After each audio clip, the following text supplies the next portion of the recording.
بغض، حسد اور غرور، ان بیماریوں سے بندہ کیسے اپنے دل کو پاک کرے اور اپنے دل کو دوسروں کے بارے میں غلط خیالات سے کیسے پاک کرے، حسد اور حسرت میں فرق واضح کر دے۔ حسد اور حسرت یہ دو الگ الگ چیزیں ہیں۔ حسرت ہے کسی چیز کی تمنا کرنا اور اس تمنا کے اندر غم ساتھ شامل ہو جائے، اس کو کہتے ہیں حسرت۔ یعنی تمنا اور غم کے مکسچر کا نام حسرت ہے۔ کسی شے کی تمنا یوں کرنا کہ آپ کے دل میں اس کا غم جنم لے لے کہ یہ مجھے نہیں ملی۔ ایک بات حسد یہ ہے کہ کسی کے پاس چیز دیکھ کر آگ بگولا ہو جانا کہ خدا نے اس کو کیوں مجھ سے آگے بڑھایا ہے، یہ چھوٹا آدمی یہ مجھ سے آگے بڑھ گیا، جو کل تک میرے پیچھے تھا، آج کل تک میں نعمتوں میں اس سے آگے تھا، آج یہ نعمتوں میں مجھ سے بڑھ گیا آگے، یہ حسد ہے۔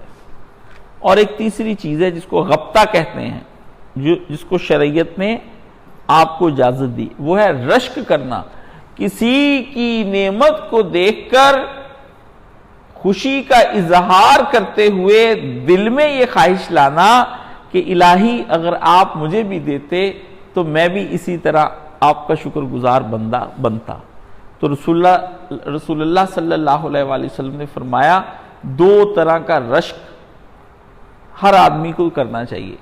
امیر آدمی کو فی سبیل اللہ، اللہ کی راہ میں اپنا روپیہ مال لگاتے اور لٹاتے دیکھے تو اللہ سے کہے یا اللہ اگر تو مجھے دیتا تو میں اسی طرح لٹاتا۔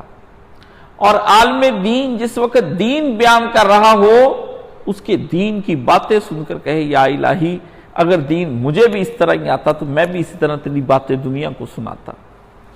یہ دو رشک کر لیا کرے، آپ کو بھی اتنا ہی ثواب مل جائے گا جتنا ان دونوں کو مل رہا ہے۔ ٹھیک ہے؟ اور تیسری چیز، جس آدمی کے بارے میں آپ کو حسد کی بیماری ہو جائے، ایک اتنی اچھی ٹپ دے رہا ہوں اور وہ یہ کریں، فوراً تنہائی میں جا کر اس کے لیے دعا کر دیں یا کیا کرنی شروع کر دیں، یا الہی میرے اس بھائی کو اور عطا فرما، اتنا عطا فرما، اتنا عطا فرما، یہ اپنی خوشیوں میں ہو، یا اللہ اس کی بھلائی کی دعائیں کرنی شروع کر دیں۔ نفس خود ہی مر جاتا ہے، پر یہ ہوتی نہیں ہے دعا، کہنا ہی آسان ہے، سمجھ گئے نا؟ چپ کر کے جسے کہتے ہیں جل کٹ کے اور سواہ ہو کے پڑا ہوا ہوتا ہے۔ پنجابی زبان میں کہتے ہیں کڑی کڑے منڈا پڑے تے شریکہ سڑے۔ کڑی بڑی مزیدار چیز ہوتی ہے نا اگر کسی نے سچ صحیح پکائی ہوئی ہو، ورنہ تو پھینک دینے کے قابل ہوتی، خواہ اس میں سارے لوازمات ڈال کے تڑکا سا لگا ہوا اور کڑ رہی ہو، کڑ کی آواز آ رہی ہو، اور اوپر سے نوجوان لڑکا کسی کا پڑ جائے، ہے جی، کڑی کڑے منڈا پڑے تے شریکہ سڑے۔ ہم تو شریکوں کے پیچھے زندگی برباد کر جاتے ہیں یار۔ کیا ہم نے شریکہ لگانا ہے تو شیطان کے ساتھ لگائے نا، جو اصلی شریک ہے آپ کا۔ کہتا نہ میں جنت جانا تے نہ جان دینا، آپ ہے سارا کچھ، نہ کھیڈنا نہ کھیڈن دینا۔ اس کو اللہ نے کر ڈانٹا اور ساڈے دشمن ہو گیا۔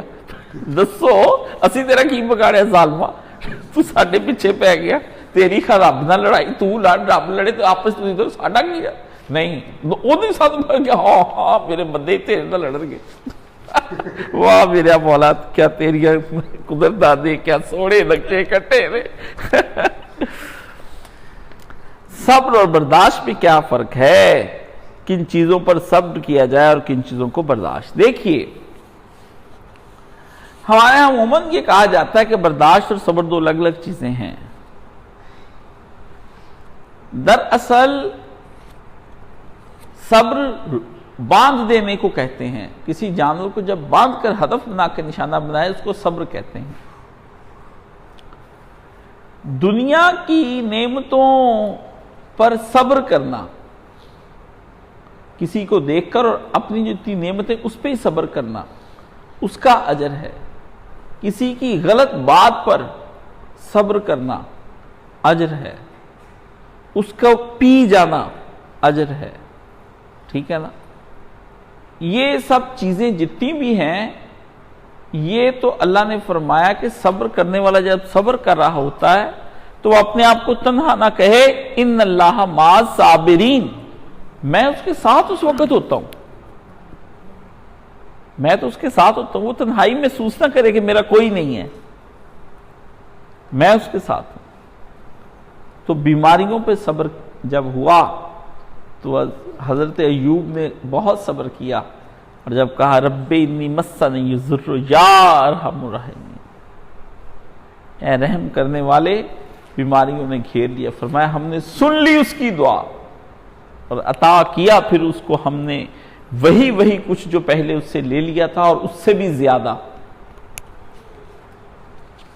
ٹھیک ہے؟